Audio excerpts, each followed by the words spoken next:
মথুরাপুর থানার পক্ষ থেকে মাইকিং প্রচার চলছে। রাস্তার মাঝখানে এবং বাজারের মধ্যে যেখানে সেখানে গাড়ি যাচ্ছেন,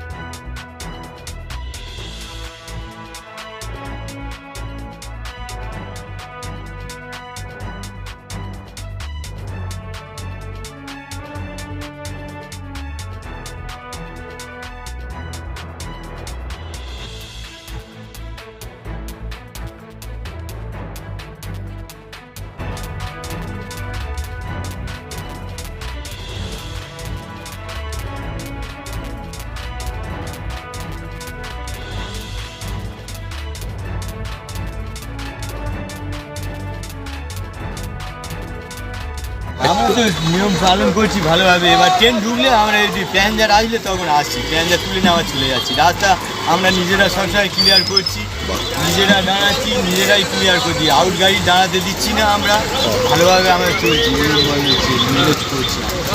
স্যারেরা যা বলছে আমরা নিয়ম মেনেই করছি। এটা সবাই কি মানছে? হ্যাঁ, আমাদের লাইনের গাড়ি সবাই। আমার নাম। এই প্রচারের পর সমস্ত অটো চালক এবং টোটো চালক চেতন হলেন। মূলত তারা রাস্তা পরিষ্কার রাখেন। বর্তমানে মথুরাপুর স্টেশন ও মথুরাপুর রেলগেটের কাছে শুনশান হয়ে গেল। এটা কি আমরা করছেন কি? এটা সতর্ক মারি মানছেন তো? মধুপুর থানা এটা প্রচার করেছে যে কোনো যানজট হলে আইনের ব্যবস্থা নেবে। আমরা ঠিক মানছেন তো? আপনি করতে করতে আসছেন। তাই যানজট মুক্ত হওয়ার জন্য অফিস যাত্রী এবং কলেজ পড়ুয়ারা মথুরাপুর থানার প্রশাসন ব্যক্তিদেরকে কুর্নিশ জানালেন। মথুরাপুর থেকে তপন কুমার দাসের রিপোর্ট, এসটি ওয়ার্ল্ড নিউজ। খবরের আপডেট পেতে আমাদের চ্যানেলটি সাবস্ক্রাইব করুন এবং বেল আইকনটি প্রেস করুন।